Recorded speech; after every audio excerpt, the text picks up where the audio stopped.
Друзья, приветствую вас! Мы продолжаем погружение в познание глубин истины. И это будет очень интересное видео, советую всем посмотреть. Мы сейчас разберем вопросы нашего духа, происхождения и возвращения, но немножко такой вот через образ сакральной геометрии. Это мой учитель, наставник, всегда показывал через эту схему, Вадим Степанович, и она очень наглядно показывает.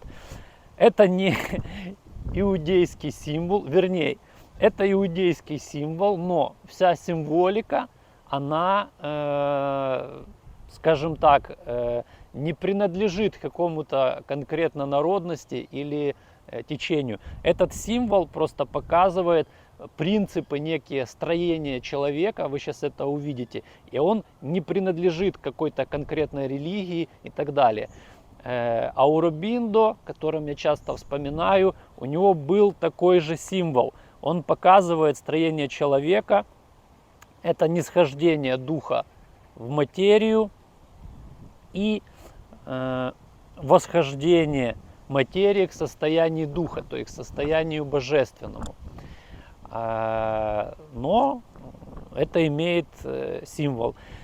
Кстати, мы будем еще тему эту разбирать, о том, что каждый символ, каждый образ, каждая икона, мы к этому подойдем, она несет определенное состояние, и она может нести, если помните, как мы разбирали лестницу миров, она может нести божественное состояние, или более низких состояний, вплоть до достаточно тяжелых, то, что мы говорим, там,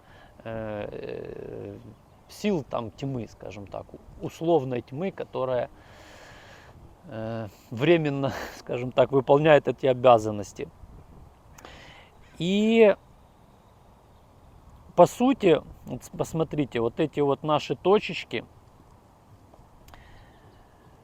это по сути и есть эти же точечки, это определенные уровни сознания, формирования нашего сознания.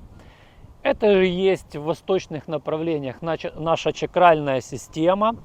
И наш дух из состояния Бога, по сути, вот делает такое вот движение для формирования сознания. То есть он сходит куда? В тело, в материю. Ну, изначально мы говорили о том, что это минеральный мир, но по сути минеральному миру соответствует вот, наше физическое тело. Это наша чакра Муладхара, которая соответствует минеральному миру. Потом он развивается, обратите внимание, в горизонтальной, в материальной плоскости. По сути, происходит инволюция, то есть закрытие духа, то, о чем мы говорили, для формирования сознания индивидуального в душе. И вот когда мы дошли этой точки, мы что? Мы снова возвращаемся к состоянию духа. Или, если посмотреть по-другому, наш дух с этой точки, самой низшей точки своего закрытия, точно так же, ну это другая тема, это тема уже преображения, более тонкая, сейчас не об этом. Хотелось бы поговорить о следующем. Мы говорили о том, когда разбирали эту тему, о том, что наше возвращение начинается с того, что мы воспринимаем некие знания, некий свет истины и реализовываем этот свет в нашей жизни через следование определенным обетам, следованию этому знанию, по сути, которое мы восприняли. Далее мы воспринимаем еще более высокий свет и снова его не сводим в глубины своей природы, преображая ее, для того, чтобы дух все больше и больше в нас проявлялся. И так далее до полного завершения цикла.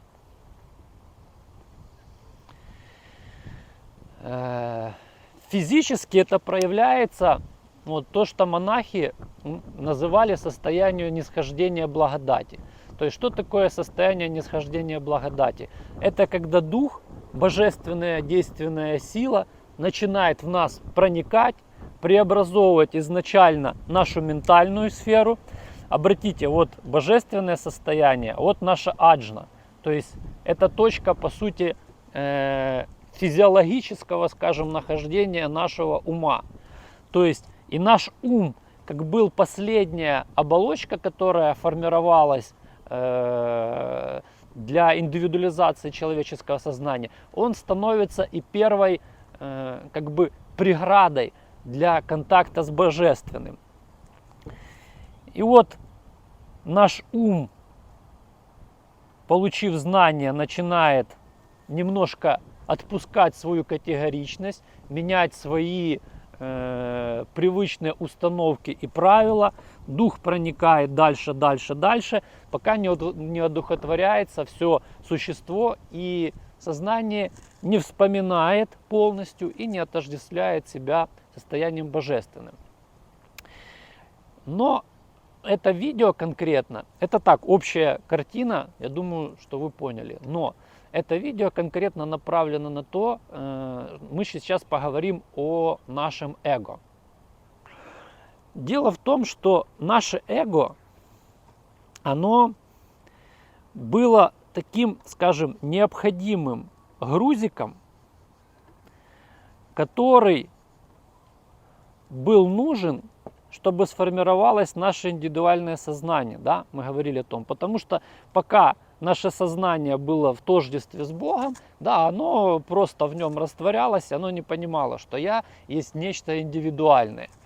И вот с формированием нашего сознания формировалось некое состояние отрицания божественного и наше эго. И вот когда мы возвращаемся, по сути, преобразовывая нашу природу, мы на уровне сознания преобразовываем наше эго. И здесь очень интересный будет для вас опыт, я думаю, вы поймете это и услышите. Есть некие уровни нашего эго. Итак, первый уровень эго заключается в том, что человек не признает свое эго. Это очень интересный момент, потому что, знаете, каждая душа – это индивидуальность, и у каждого это отрицание проявляется по-своему, но суть остается та же. Кто-то говорит, типа, какое эго, я хороший человек. И иногда даже с человеком каким-то, скажем,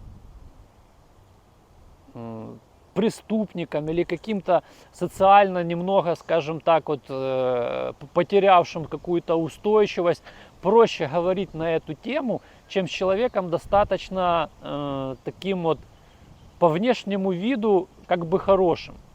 Я приведу вам пример такой. Ко мне направил на прием мой наставник одну женщину.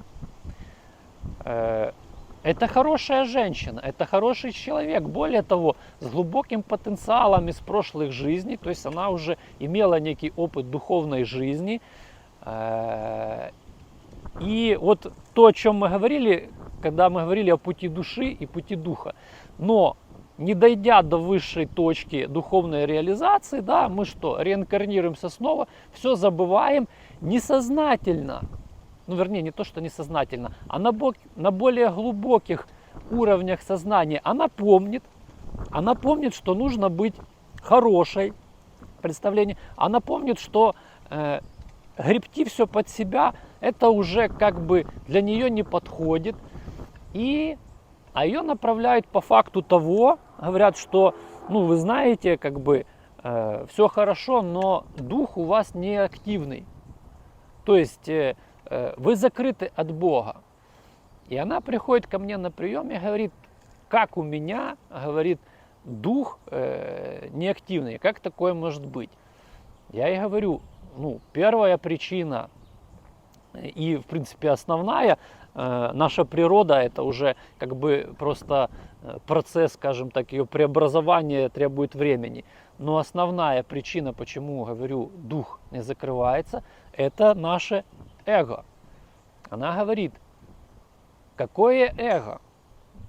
Я говорю ей, вы проходили курс? Я говорю, давайте сейчас вспомним, какая первая степень проработки эго.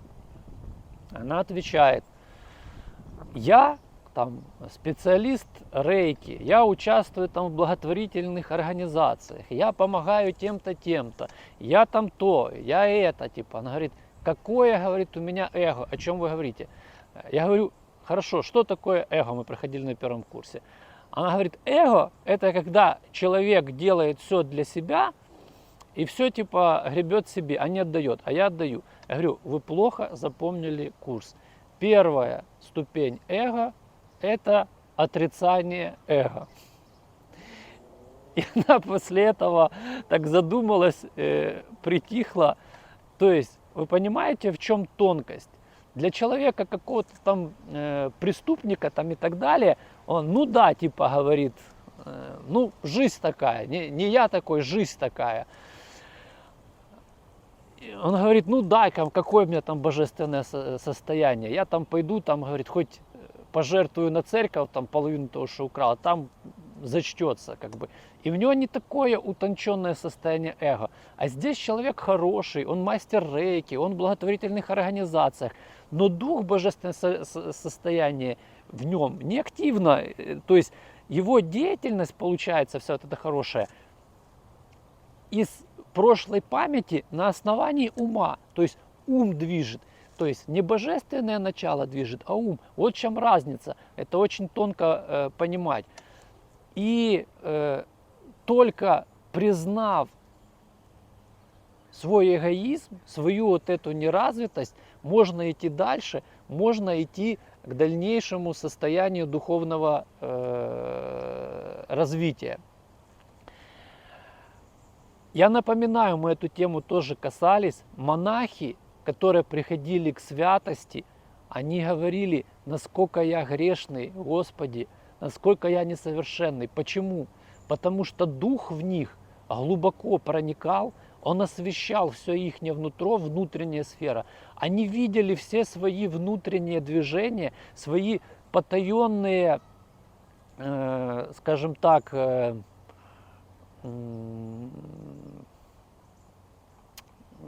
мотивацию, свои потаенные мысли, они не скрывали их для себя. Вот это состояние внутренней искренности понимало, сколько в нем несовершенства. Но они продолжали в преображении этих мотиваций, преображении этих инстинктов, преображении этих моментов.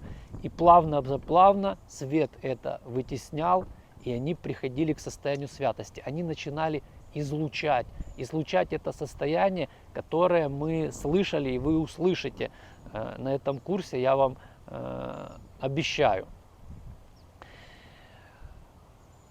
Ну а на этом пока все. Чтобы видео не было сильно длинное, мы приступим к следующей ступени в следующем видео.